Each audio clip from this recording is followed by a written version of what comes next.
¿Cómo están?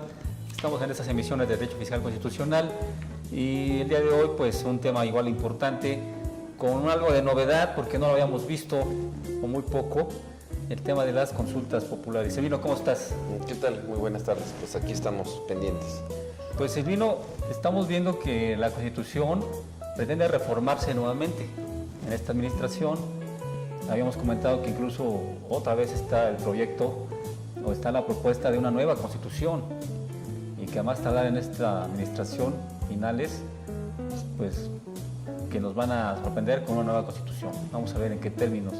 Pero mientras vemos que como que tiene cierta tendencia, podría ser incluso esto que estamos viendo con las consultas populares, así las conocemos ahorita.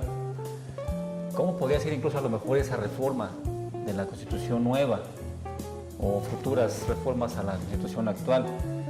Las mayorías, y no sé si podríamos decir que hablar de mayorías sea igual a democracia. ¿Cómo ves? Pues bueno, el tema más que nada tiene que ver con que ante tantas modificaciones constitucionales el riesgo es ir perdiendo derechos fundamentales, ¿no? Y esto digamos que pues soportado por lo que viene siendo las reformas a los derechos, pues a las reformas constitucionales, en la parte donde los derechos se vayan de alguna manera modificando.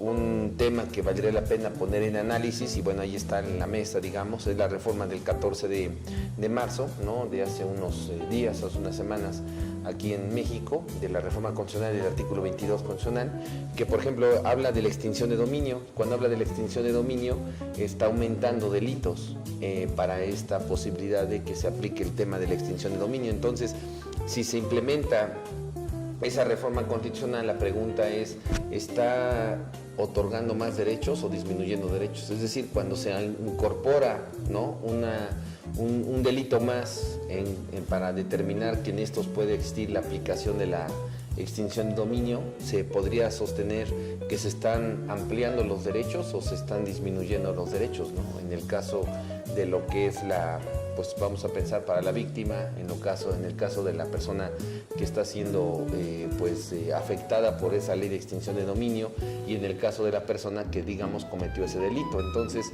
en ese bosquejo, en ese orden de ideas, pues uno de los problemas sería hasta qué punto llegamos ahí a considerar que exista una efectiva, digamos, tutela de los derechos con estas reformas constitucionales, o se van reduciendo. Pero como pues hoy está el eslogan que dice que 30 millones no se pueden equivocar, es decir, las 30 millones que votaron a favor de la nueva administración pública, pues entonces digamos que eso está avalado por las mayorías, ¿no? Entonces, como decías tú, bueno, esos 30 millones, ¿no?, esos 30 millones que votaron pueden entonces restringir derechos fundamentales. Vamos a pensar que hayan ganado estos que desafortunadamente son una broma, que es el Partido Verde Ecologista, y que se les ocurra decir, pues vamos a imponer otra vez la pena de muerte, ¿no? Y entonces la ponemos, ¿no? En total, 30 millones votaron por nosotros, y entonces reforman el artículo 22, eso es válido.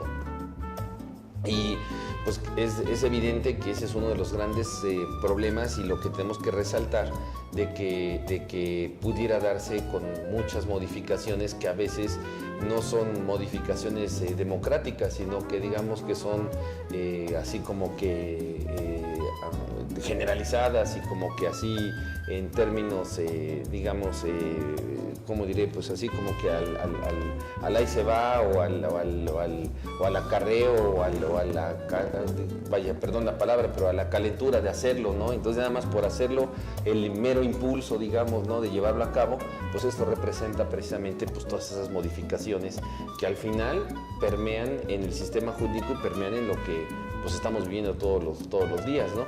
Hay, digamos que en el tema de la democracia, pues hay dos posiciones, digamos que el justo medio sería la democracia, y la parte, digamos, opuesta de la democracia es la tecnocracia, que bueno, eso lo hemos oído muchos años, y la tecnocracia es el gobierno de los técnicos, de los científicos, donde ya dejan atrás a la población, las decisiones deben de ser científicas, deben ser técnicas, por lo tanto solamente las pueden dictar quienes prepararon y quienes están preparados, ¿no?, para llegar a esas condiciones, para llegar a esa posibilidad de hablar de la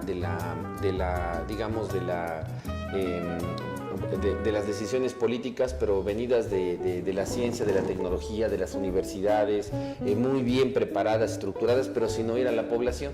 Esa es la tecnocracia. Entonces, la tecnocracia es la decisión, digamos, de los técnicos, y la democracia es la decisión de la población. Entonces, a veces la decisión de la población es el sentido común de la población, y la tecnocracia es las decisiones técnicas, las decisiones científicas, ¿no? Por eso alguna vez platicamos un poquito de esto, no sé si lo recuerdes, Esteban, y lo habíamos platicado en atención a que, por eso cuando entrevistaban en su tiempo a este señor Carstens, ¿no?, el secretario de Hacienda, o cuando entrevistan a estos personajes, pues ni les entendemos, porque dicen cosas que... ¿Y por qué la inflación? Pues es que fíjese, y entonces dan ahí una serie de cosas, de explicaciones que pues son para nosotros, perdón, para nosotros la población, digamos, normal, que no tenemos esos estudios o esa capacidad, pues quién sabe qué es lo que dijeron, y quién sabe si efectivamente tengan razón, porque el sentido común a mí me dicta otra cosa, ¿no? Y el sentido común es lo que está pasando en la calle, y en cambio pues la tecnocracia es lo que ellos ven desde el punto de vista de las decisiones científicas y técnicas que ellos desarrollan.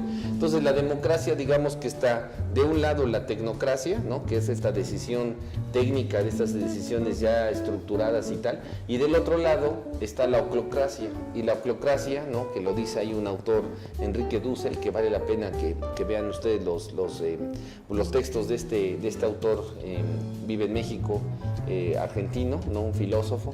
Y entonces la oclocracia es eso, el instinto, el impulso, vamos a cambiar esto, y aunque no sea válido, pero bueno, lo cambiamos.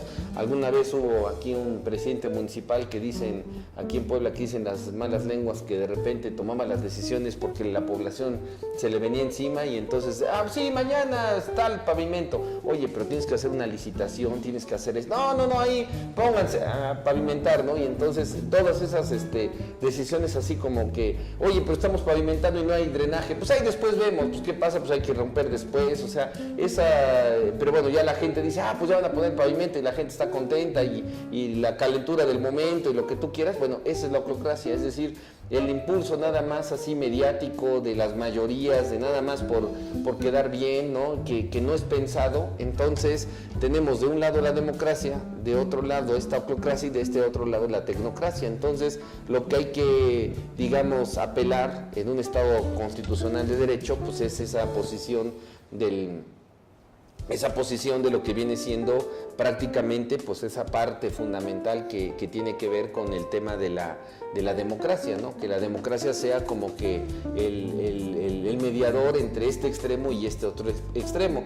Nos queda muy claro que los últimos 25 años aquí en México pues nos gobernaron a través de la tecnocracia, y hoy pareciera que muchas cosas las quieren hacer desde el punto de vista totalmente contrario, ¿no? Es decir, hacia el péndulo, digamos, que se va del otro lado, que sería la oclocracia. Entonces, en ese orden de ideas, lo que tendríamos que analizar es que tanto de un lado como del otro, incluso las propias democracias, pues no pueden estar modificando los derechos, porque los derechos pues deben de ser de alguna manera lo más permanentes posible. Entonces, cuando se hace una reforma constitucional, siempre que se hace una reforma constitucional, el primer análisis tendría que ser, primero, si es efectiva esa reforma constitucional, o en una ley orgánica se puede resolver lo que la Constitución establece. Es decir, ¿para qué vamos a ponerlo en la Constitución si una ley orgánica puede regular algo que no necesitamos que esté en la Constitución? A veces nada más lo ponemos en la Constitución para que sea mediático, ¿no?, pero en realidad pudiera estar en una ley.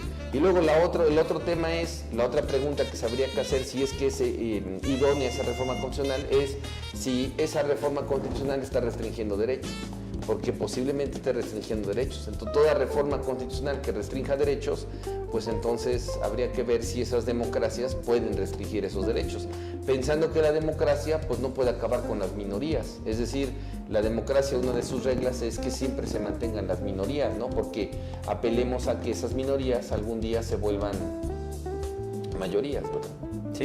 Sí, entonces, pues ya lo comentábamos en alguna otra emisión, pues estamos a expensas de que otra vez entre el Poder Judicial, y ya que estén esas reformas constitucionales y tal vez las leyes que se desprendan de ellas, pues trate de arreglar el desastre, ¿no?, o lo haga todavía más grande.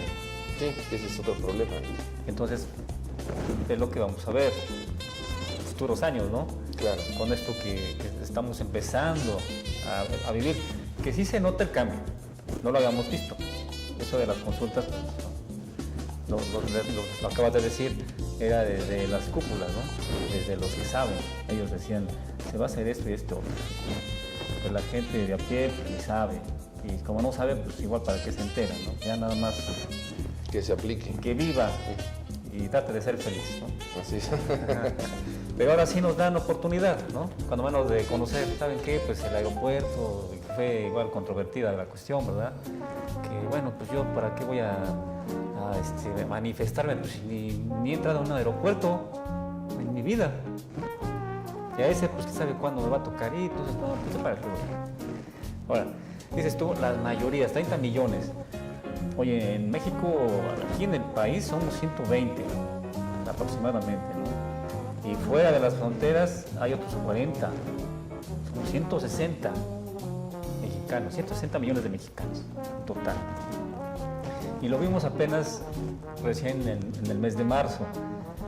Se les dio oportunidad a muchos, por ejemplo, de votar para lo que es la gobernatura nueva, con todo esto que estamos viviendo aquí en el estado de Puebla, ¿no? Todo ese proceso novedoso también aquí, histórico,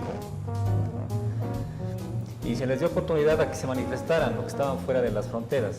Tenían hasta el 15 de marzo y según números, datos duros, de aproximadamente 500,000 personas que podían manifestarse, ni el 10% se manifestaron. Y entonces eso tampoco es una mayoría, ¿verdad?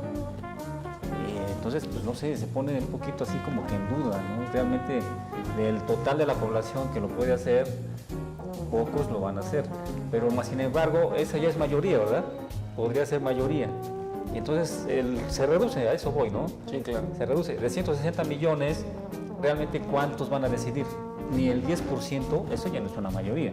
Claro. O como tendríamos que entrar al análisis de lo que es una mayoría, ¿verdad?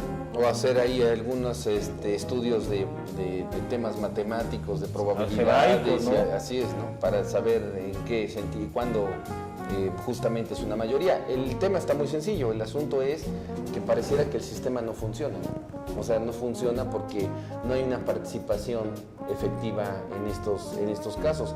Y no es una cuestión que nada más sea de México. Fíjate que en el último libro de Chomsky, ¿no?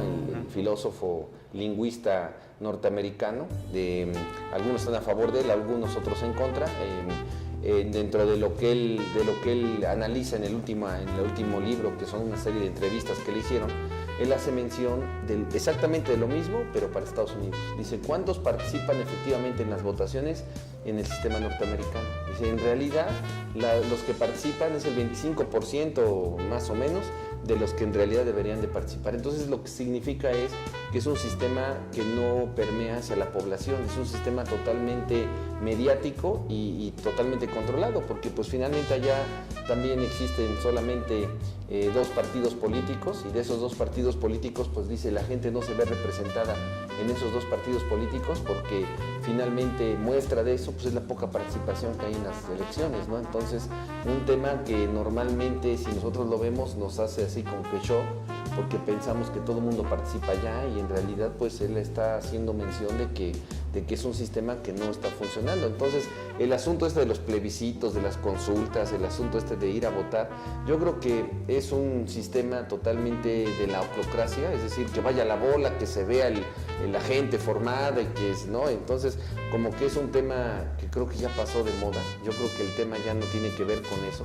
Yo creo que lo que tendríamos que pensar en un país democrático es abrir canales donde la gente pueda participar, pero no en un sí o un no, o un blanco y negro, o un arriba y abajo, o un vota por este blanco y vota por el amarillo, sino que de alguna manera sea una cuestión pues en donde no es nada más hoy el asunto de votar por un sí o no, sino es un participar en el sentido de que por lo menos se escuche lo que estoy proponiendo, ¿no? Y entonces el asunto es que pues eso es lo que está totalmente vedado, ¿no? Es decir, si tú quieres un día pedir en el Congreso hablar, pues yo no sé cuándo, primero quién te va a hacer caso y luego cuándo te lo van a permitir, ¿no? Entonces el asunto es que la democracia yo creo que ha quedado rezagada, y hoy estamos pensando en algo que no es precisamente de la realidad. Y bueno, y esto es muy, muy sencillo, esto no es una cuestión que digamos, esto es un tema totalmente teórico, etcétera. Pues eso es lo que está pasando todos los días.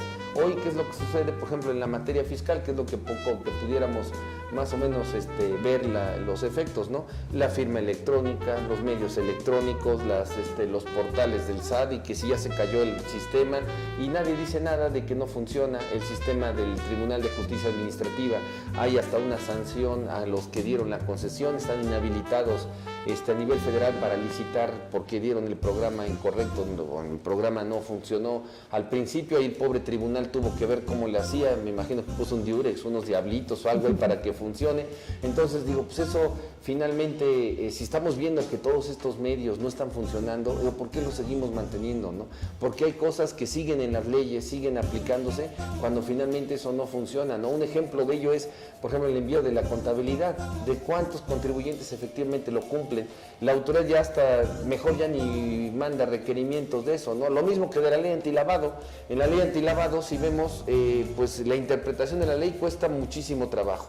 Y luego cuántos efectivamente cumplen y cuántos no cumplen. Y luego de los que cumplen, cuántos efectivamente están haciendo bien las cosas, y de los que no cumplen, pues mejor ni se mueven y están ahí abajito, ahí esperando a ver qué pasa. Prueba de ello es que la misma federación se dio cuenta y en la ley de ingresos, en el 14º transitorio, dijo, vamos a regularizar el tema de la ley antilavado y vamos a crear un programa ahí de regularización que más que nada es un reconocimiento de que esa ley está hecha una calamidad, que no funcionó y que desde septiembre de 2013 a la fecha pues no ha servido absolutamente para nada.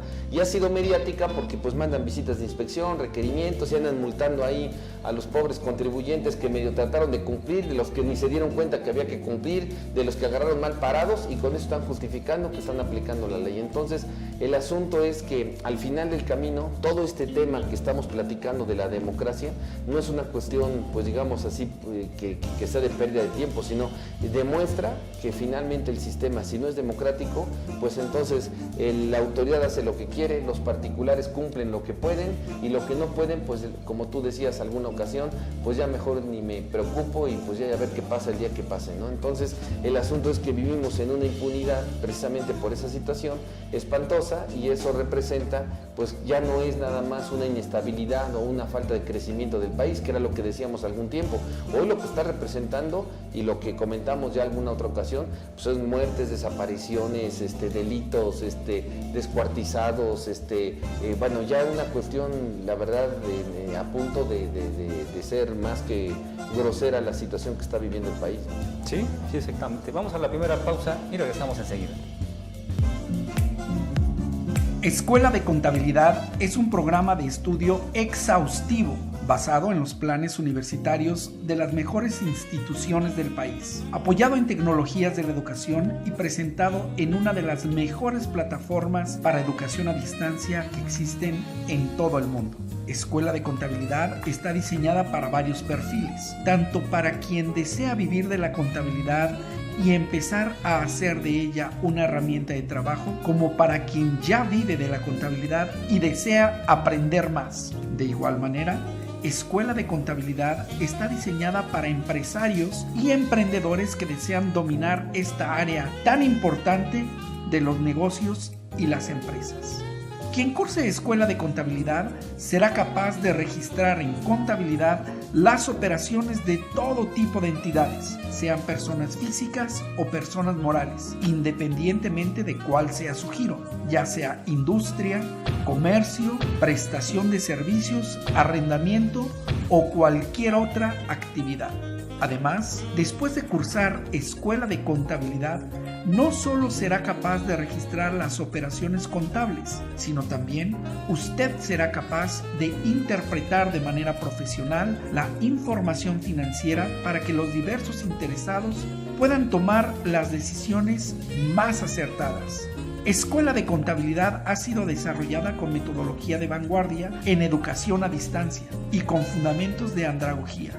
Ello significa que Escuela de Contabilidad es un curso único en el país que le permitirá a usted reafirmar sus conocimientos, ahondar en ellos o adquirirlos, a fin de que usted sea un auténtico especialista en materia contable.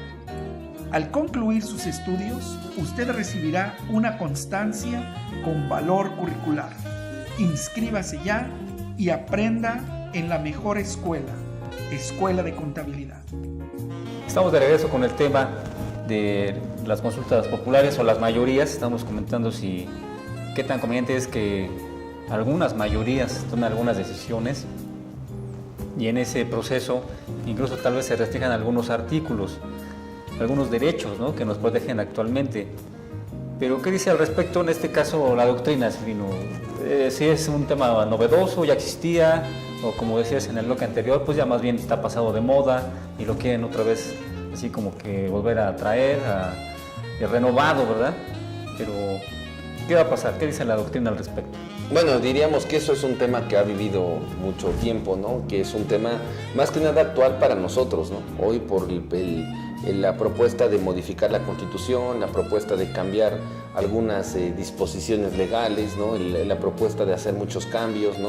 El asunto de que, por ejemplo, que ahora pretenden que el Seguro Social se fusione con el ISSSTE, ¿no? Que teóricamente el SAT, pues la pretensión de que vaya a desaparecer o que se vaya a fusionar con otra Secretaría de Estado, o el asunto de que el tribunal, por ejemplo, vaya a formar parte del Tribunal de Justicia Administrativa Federal, vaya a formar parte del Poder Judicial. Entonces, todas esas cosas que están generando, pues digamos, en términos generales, incertidumbre de qué es lo que va a suceder, es precisamente por nuestra falta de democracia, porque finalmente, lejos de que nos digan, vamos a hacer esto bajo esta propuesta, bajo estos lineamientos, ¿ustedes qué opinan?, pues está sucediendo lo contrario, ¿no? Pues casi está el run de que van a quitar estas oficinas, está el run de que van a quitar estas otras, y eso, independientemente del tema de que sea con buenos propósitos, que creo que así es, el único problema es que eso representa mucho más corrupción.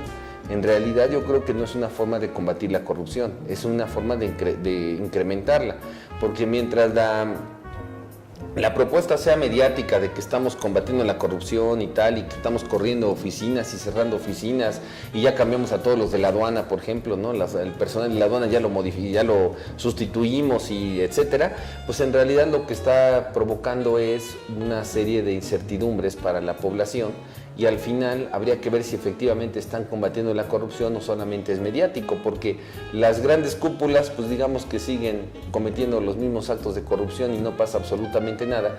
Y lo peor de todo es que el pensar como un servidor público de a pie, ¿no? que tiene un empleo de 8, 10, 12 años, ¿no? y que tiene su trabajo, y que de repente sepa que existe el riesgo de que cierren su oficina, o de que a lo mejor mañana ya no los dejen entrar a la mitad de ellos, o este departamento lo van a cambiar y entonces vamos a correrlos a todos, etcétera, pues entonces eso incrementa la corrupción callejera, es decir, la corrupción del que anda ahí, mejor si me van a correr, pues agarro el expediente y yo me salgo con todo el expediente, pues a ver qué puedo yo beneficiarme por aquí. Entonces yo creo que eso es una muestra de que tenemos todavía una ausencia de un sentido democrático, porque deberíamos de decir, bueno, pues el proyecto para combatir la corrupción es y se va a llevar a cabo de esta forma, y entonces vamos a abrir foros para que vean cómo se está llevando a cabo este combate a la corrupción, y también para que la gente pues aporte ideas al respecto.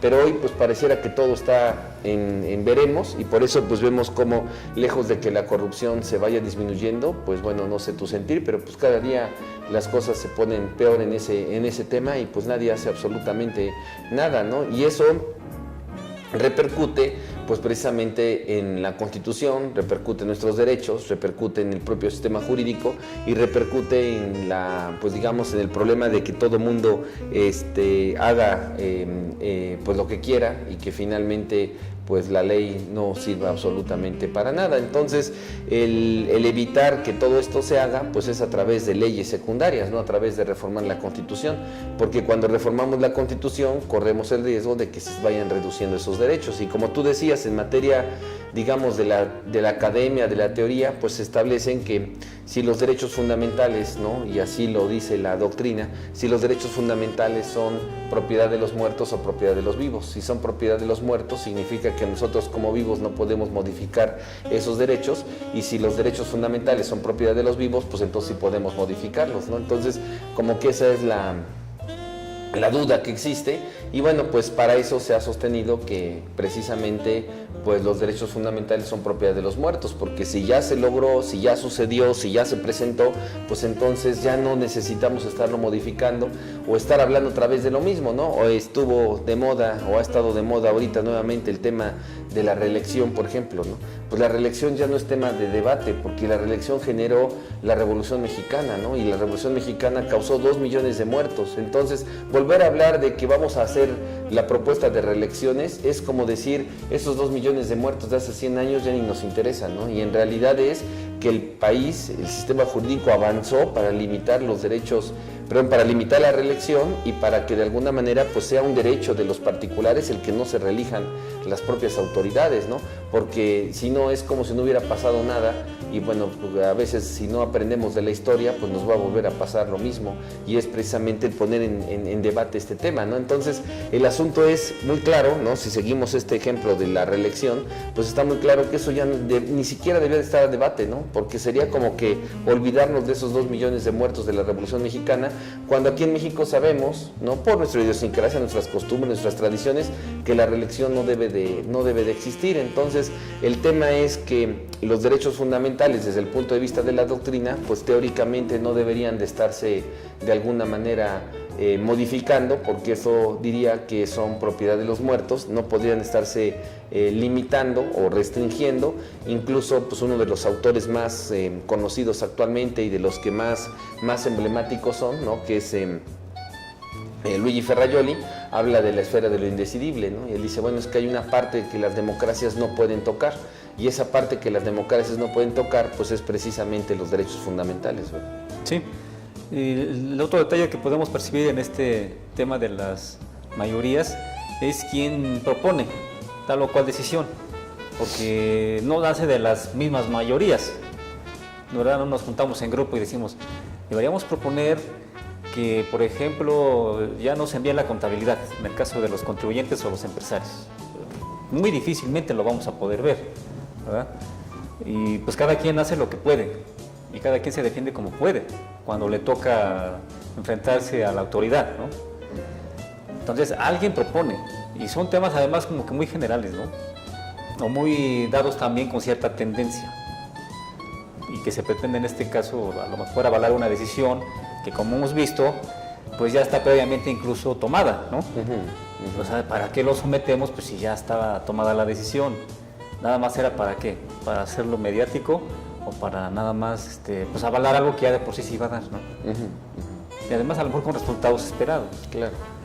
Y nos falta, yo creo que también a lo mejor a las mayorías en cierto momento, pues esa parte del conocimiento técnico, que muy difícilmente lo vamos a tener todos y en todas las materias, porque por lo que hemos estado platicando, ¿no? No somos todólogos y además pues hay mucho que conocer, ¿no? Entonces, más que nada yo creo que es aumentar nuestro nivel cultural, ¿no? O sea, hay cosas que necesitamos como que en las escuelas enseñar, y esas cosas se están dejando de enseñar en las escuelas, y eso representa que la gente reflexione menos, que piense menos, y por lo tanto pues son personas que nunca nos van a reclamar nada, ¿no? Entonces, desde un punto de vista tecnócrata, diríamos, pues conviene que la gente ande ahí como que sin saber ni siquiera para qué están las personas, para qué están las cosas, para qué están viviendo y cuál es la razón de las instituciones, porque finalmente pues las personas no tenemos la capacidad de llegar a reflexionar por qué se implementa esta medida y por qué no se implementa esta otra, ¿no? Entonces el asunto más que nada es que perversamente pues a veces como que no queremos homogenizar una misma cultura. A mí sí me queda muy claro que en la democracia, y bueno, yo creo que tú lo has de observar en la experiencia, diaria de la oficina, ¿no? Cuántas veces pues ya nada más es necear, ¿no? Y te toca que llegue alguien, ¿no? La otra vez nos tocó aquí en la oficina que llegara una persona a decir que con la negativa ficta significa que ya estaba ganado el asunto. No, la negativa ficta es una instancia porque no te han dado una respuesta. Eso no significa que ya esté ganado el asunto. Significa que el otro día no dio contestación en el plazo de 3 meses y tienes la posibilidad de acudir a un juicio contencioso pues para que te den una respuesta y en ese juicio se resuelva sobre la legalidad del fondo del asunto, pero no significa que ya esté resuelto el asunto a tu favor.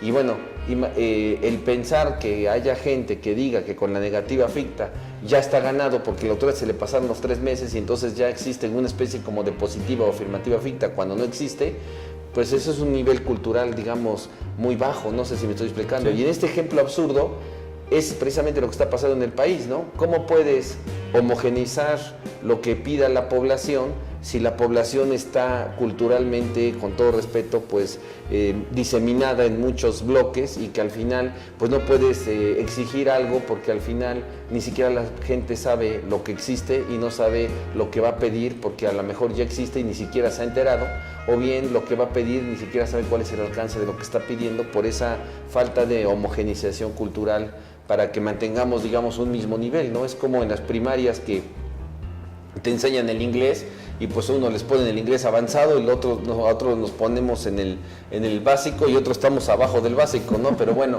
el asunto es que eso es lo que pasa culturalmente, ¿no? Estamos muy divididos y eso representa que sea muy difícil pues homogeneizarlo para exigir algo muy, muy concreto, ¿no? Sí. Oye, y Silvino, entonces, pues estamos con este tema de las mayorías y local, ¿no? Hablando de manera doméstica, pero seguramente en el plano internacional existen algunas disposiciones que tal vez nos ayuden un poquito a orientarnos, ¿no? Acerca de este tema de las mayorías. Pues sí, en el tema, digamos, de este mismo criterio, pues se ha estado mencionando algo relacionado con la posibilidad de que en los estados las mayorías, ¿no? En las naciones las mayorías modifiquen los derechos, y esto ha llegado a instancias internacionales, pero si quieres después del bloque lo... Así es, vamos a ir a la segunda pausa y regresamos al final del programa. Benjamin Franklin dijo que solo hay 2 cosas inevitables en la vida: la muerte y los impuestos. Y cuánta razón tenía. Nadie se salva ni de la muerte ni de los impuestos. Por ello hemos desarrollado Escuela de Impuestos, la cual es una obra imperdible para todo aquel que vive inmerso en este fascinante mundo de las contribuciones. Escuela de Impuestos es un exhaustivo programa de estudios en el cual usted aprenderá todo lo que necesita saber para resolver de manera correcta la determinación de los impuestos en todas las situaciones, ya sean de personas físicas o de personas morales. En Escuela de Impuestos, usted aprenderá cada tema mediante una serie de herramientas didácticas de vanguardia en educación a distancia, con fundamentos metodológicos andragógicos, lo cual significa que usted verdaderamente adquirirá el conocimiento que le permitirá enfrentar con éxito cualquier situación relacionada con la correcta determinación de impuestos. En Escuela de Impuestos, usted estudiará desde los casos más sencillos y cotidianos hasta los más complejos y de alto impacto. Escuela de Impuestos es para quien desea estar a la vanguardia y estar un paso adelante de la competencia, ya que quien curse este ambicioso programa de estudios será capaz no solo de aplicar correctamente la ley del ISR, del IVA y del IEPS, sino, además de ello, también será capaz de interpretar las disposiciones fiscales de manera armónica y correlacionada. Escuela de Impuestos es un programa de estudios único en el país que le permitirá reafirmar sus conocimientos, ahondar en ellos o adquirirlos, a fin de que usted se convierta en un auténtico especialista en la determinación de impuestos. Inscríbase ya y no deje pasar esta oportunidad de convertirse en un destacado especialista. Gracias por estar con nosotros. Les queremos agradecer que se estén comunicando en las diferentes plataformas, en los distintos medios, y gracias por habernos acompañado en esta emisión. Vamos al final del programa. Silvino, nos comentabas en el bloque anterior acerca de que existen criterios a nivel internacional que nos orientan acerca de este tema de las mayorías, ¿no? ¿Qué va a pasar con los derechos que a veces pudieran restringirse o incluso tal vez eliminarse si es que con estas consultas pues un grupo de personas decidiera algo por sentido común, mandándole a lo mejor el nivel técnico e incluso lo comentabas, el nivel cultural básico para tomar tal o cual decisión? Ya nada más con poner el formatito, pues ya a lo mejor sin saber se está perjudicando y perjudicando a los demás. Pues fíjate que sobre todo aquí en la parte de que nos corresponde de México, de América Latina, diríamos que hay una serie de pues ya de planteamientos relacionados con este tema, y que el que llegó, digamos, a la última instancia, ¿no?, que es la Corte Interamericana de Derechos Humanos, ¿no?, que bueno, diríamos, en la doctrina les llaman la cuarta instancia, porque se supone que hay 3 instancias siempre a nivel nacional, y entonces cuando se cita cuarta instancia significa que es un tribunal internacional. Y bueno, la Corte Interamericana de Derechos Humanos, ¿no?, que se implementó precisamente para establecer esta cuarta instancia, digamos, ¿no?, pues establece precisamente la posibilidad de que esas mayorías no puedan modificar y restringir los derechos fundamentales, ¿no?, ya ni siquiera de la propia Constitución, sino de las leyes reglamentarias. Y fíjate que pusieron un caso, que es el caso Hellman versus Uruguay, donde Uruguay, una vez que bueno, ya se vuelve un estado democrático, una vez que sale la junta militar que gobernaba Uruguay, y que sabemos que las juntas militares andaban persiguiendo a los que pensaban distinto, a los comunistas, socialistas, los que eran ateos, ¿no?, los propios, la propia guerrilla, ¿no?, que allá en Uruguay se llamó la guerrilla Tupac Amaru, haciendo alusión a aquel pues inca Tupac Amaru que fue descuartizado en el Cusco, allá en Perú. Entonces, como él estuvo tratando de defender los derechos de los incas en la época de la colonia, a él y a su familia en el Zócalo, que es una explanada gigante ahí en Cusco, en Perú, pues lo descuartizaron con unos caballos, lo amarraron de sus extremidades y lo reventaron, por así decirlo, ¿no?, una muerte súper cruel, ¿no?, y espantosísima, ¿no? Bueno, pues eso que le pasó a él y a su familia, pues él quedó como un emblema de la lucha de los derechos de los pueblos de origen, y eso dio como consecuencia que la guerrilla de Uruguay, que existió en ese tiempo, se le llamara la guerrilla Tupac Amaru, que era precisamente para tratar de combatir pues todas estas políticas que eran, digamos, hegemónicas, y que de alguna forma pues estaban en contra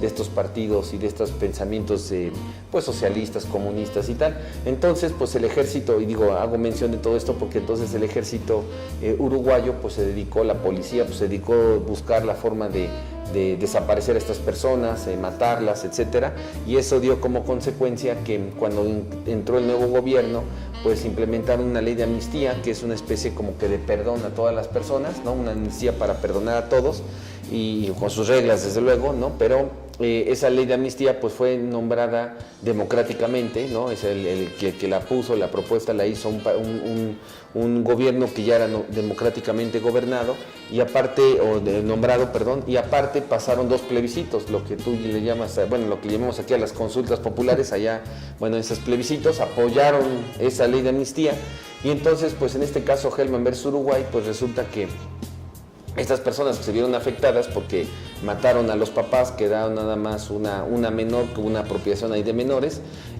pues nunca pudieron, los familiares, ¿no?, sobre todo los abuelos, pues nunca pudieron de alguna manera juzgar e investigar estos casos por esa ley de amnistía. Llegó a la Corte Interamericana, y la Corte Interamericana dijo que esa ley era contraria a los derechos fundamentales, porque impedía el acceso efectivo a la administración de justicia, impedía el debido proceso, el poder conocer la verdad, la indemnización de los afectados, y entonces pues lo que sucedió en ese caso fue que al final del camino pues impidieron o declararon inconvencional esa ley de amnistía, y al declarar inconvencional esa ley de amnistía, bueno, pues fue precisamente la razón por la cual se sostuvo que las mayorías no pueden modificar derechos de las minorías, no obstante, y derechos establecidos en la propia Constitución, no obstante que haya sido por un régimen democrático y haya 2 plebiscitos, no obstante eso, no pueden ser modificadas. Entonces, ese caso de Hellman versus Uruguay es muy conocido y es emblemático precisamente en este tema, porque, bueno, pues hoy lo traemos a colación aquí en México, sobre todo por todos los planteamientos que se quieren hacer relacionados a cambios, que los cambios, digamos, que pueden ser cambios estructurales, pero no cambios que afecten derechos, en donde se restrinjan los derechos de las personas, porque Si los cambios que se pretenden hacer son para mejorar los derechos de las personas, para hacer más eficientes los derechos de las personas, pues digamos que son bienvenidos, pero cuando esos cambios son en perjuicio de las personas, pues diríamos que eso, digamos, no se podría implementar. Y hoy vemos cómo todo esto, si lo pasamos en la materia fiscal, pues hoy necesitamos estar muy pendientes de todas esas modificaciones que se den. Hay una propuesta, por ejemplo, de reformar, una iniciativa de ley para reformar el artículo 69 del Código Fiscal, hay una iniciativa para una nueva ley, una serie de reformas en la ley antilavado, ¿no? Entonces, todas estas regulaciones, pues habría que analizar hasta qué punto efectivamente, a pesar de que hayan sido los famosos 30 millones de personas, pues eso no repercuta en la disminución de los derechos de la población en general. Sí, comentabas hace algunos programas que nos ha tocado ver en esta administración, en sus inicios. Uno de los temas es que se ha incrementado el catálogo de delitos para el tema de la ley de extinción de dominio, ¿no? Y ahí no hubo consulta popular. En este caso, hablamos porque de los temas o de los casos que tenemos, por ejemplo, muy presentes, cuando empezó a aplicarse esta ley de extinción de dominio, tuvimos problemas con los arrendadores, ¿no? Que porque les rentaban el inmueble a personas que no les preguntaban a qué se dedicaban, pues de pronto cuando ya se daban cuenta, les decía la autoridad, fíjate que era narco o era otra cosa, pues perdía su propiedad la persona y además iba a dar a la cárcel, ¿no? Claro. Y en ese caso, pues la persona cuando la ves, pues tú dices, ni creo que sepa que es un contrato de arrendamiento, mucho menos lo haya celebrado con las personas y mucho menos creo que se haya enterado que era la ley de extinción de dominio o la ley antilavado, ¿no? Entonces, pues, ¿qué va a pasar con este incremento de catálogo de delitos cuando nos toque, por ejemplo, ojalá y no, nos toque a lo mejor padecer alguna cuestión de aplicación? ¿Y qué va a pasar, no? ¿Cómo nos vamos a defender? Y además sin patrimonio. Sí, porque ahí en la ley de extinción de dominio pues no es nada más para la persona, desde luego para la persona que se supone que cometió un delito, sino que va dirigido pues a la familia, ¿no? Va dirigido a los terceros que de alguna forma no necesariamente fueron los que cometieron esos delitos y va dirigido no a meterlos a la cárcel, desde luego, sino a apropiarse pues, de los bienes de esas personas, ¿no? Por eso está en el artículo 22 constitucional, ¿no? Pensando en la regulación de la confiscación de bienes, ¿no? Pero el ejemplo pues, es muy claro, ¿no? Que finalmente en muchas de las ocasiones esas reformas constitucionales, por eso hay que primero saber, ¿esta reforma constitucional es necesaria o se puede establecer en una ley? Y dos, ¿esta reforma restringe o otorga más derechos, ¿no? Y a veces pareciera que a uno les otorga, a otro les restringe y entonces esa problemática pues, es la que hay que poner en la mesa, sobre todo pensando en que estamos pues ya un poquito casi muy pegados a la mitad del año y tendríamos que analizar el asunto de qué va a pasar, si efectivamente va a haber una reforma hacendaria, si efectivamente va a haber una ley fiscal que modifique pues, todo este estatus en el que nos encontramos, porque pareciera que se quedó todo inmovilizado al status quo de lo que sucedió con la administración pública anterior y bueno, hoy está repercutiendo en el tema pues, del cumplimiento de las obligaciones de los particulares. Sí, nomás nos hemos enterado que pues, sigue la gente quedándose sin trabajo en las oficinas tributarias, ¿no? Se siguen dando los movimientos, siguen dando pues estos temas todavía de austeridad o de combate a la corrupción, pues así, quitando a gente que ya llevaba tiempo ahí en las oficinas, en sus trabajos. Mucha gente, pues, decía por ahí algún Sin deberla ni temerla, ¿no? algún otro abogado fiscalista decía, pues están ahí porque a lo mejor no les queda de otra o ya no pudieron ver de otra manera el futuro, ¿verdad? Pero no van por dinero tampoco, trabajan nada más y se conforman con lo que pueden ganar y no se llevan nada ni a la bolsa ni te proponen nada y contra ellos no iría el tema de la corrupción a lo mejor y a lo mejor también se van a ir o los van a correr y para saber quién va a llegar y a lo mejor con buenas intenciones o malas intenciones y estamos todavía en ese tema como dices tú de acomodamiento a lo mejor todavía, pero en materia tributaria pues no se define todavía, ¿verdad? No sabemos todavía si de veras van a desaparecer oficinas o si van a fusionarse o si queda un proyecto hacendario que le hemos estado esperando de hace qué tiempo, ¿no? 15 años, 20 años, que ojalá ahora sí, ojalá. Y el tema, más bien la pregunta que te quería hacer, ¿será sometido a igual a consulta popular o ahí sí nos falta bastante cultura tributaria, ¿no? Y ahí va a ser en lo oscurito, ¿no? Los tecnócratas otra vez, los que sí saben, son los que van a resolver este problema. Así es. Pues, Bien, sí. bien. Pues mientras el tema es que esto repercute sobre todo en los derechos, sobre todo de los particulares, ¿no? En las revisiones, en los procedimientos. ¿Cuántas veces hoy vemos que las autoridades, lejos de que te manden una resolución, te hablan por teléfono? Venga usted aquí a la oficina de Hacienda, y pues uno con el temor de que sea que me vaya a ir peor, pues voy, ¿no?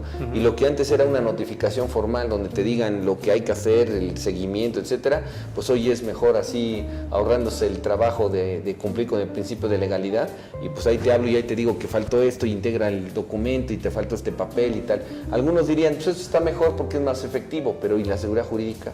O sea, la seguridad jurídica es precisamente para que haya orden, no para que existan ese tipo de cosas, ¿no? Y hoy, pues pareciera que todo se arregla a un telefonazo, un WhatsApp o alguna cosa por el estilo. En las auditorías, pues vemos hoy cómo es, levantan el acta formalmente y ahí después me manda usted los documentos a mi correo, ahí me los manda por PDF y ahí yo los checo y, o sea, todo esto ya se ha flexibilizado demasiado y que esa flexibilización, pues lo que está generando es una restricción a los derechos de las personas y con ello, pues una puerta grande a la corrupción. Sí, sí, porque además, igual tú lo has de confirmar constantemente y a diario, pues así como que es rápido a lo mejor para que lo arregles o te puedas poner de acuerdo, pero cuando llegas y te dicen, pues si vas a subir a las oficinas, ya sabes que es sin teléfonos, ya sabes que es sin nada, entonces ahí nada más ellos y tú saben qué pasó, ¿no? Y no hay constancia de nada. Imagínate nada más, ¿no? ¿A quién te enfrentarás? Eso provoca, entre menos transparencia, pues provoca más corrupción, ¿no? Pues sí. O sea, lejos de que digan, bueno, vamos a tener una cita y hasta que haya grabaciones, o que dejen pasar el teléfono, es una muestra de que se está invitando más a la oscuridad, al tema de que las cosas no se hagan con la transparencia pues que corresponde, ¿no? Cuando el artículo 6 de la Constitución habla de un principio de transparencia en el Estado de Derecho mexicano. Sí, sí, que ya se quedó pues de adorno, Claro, ¿verdad? claro. Porque los temas son así, yo creo que por administración, ¿verdad? Se ponen de moda o con más énfasis y en la otra ya no son de interés y los van dejando ahí en el olvido, ¿no? Y a la mitad. O a veces ni iniciados, ¿no? Nada Así más es. están ahí. ¿Sí? Entonces, a ver qué nos toca ver en materia fiscal para, El próximo pues, año. para ya esta segunda mitad del año, ¿no? Ah, sí, 2019. claro. A ver Así qué es. viene, cómo se sienten las tendencias, ¿no? Pues sí. Pues Silvino, unas palabras finales para nuestro auditorio. Pues muchas gracias, era un tema que queríamos platicar precisamente por todo lo que se está inminente que se pudiera modificar, ¿no? Si vemos la Gaceta del Poder Legislativo, cada día presentan y presentan más reformas y iniciativas de reformas a las leyes y leyes y leyes.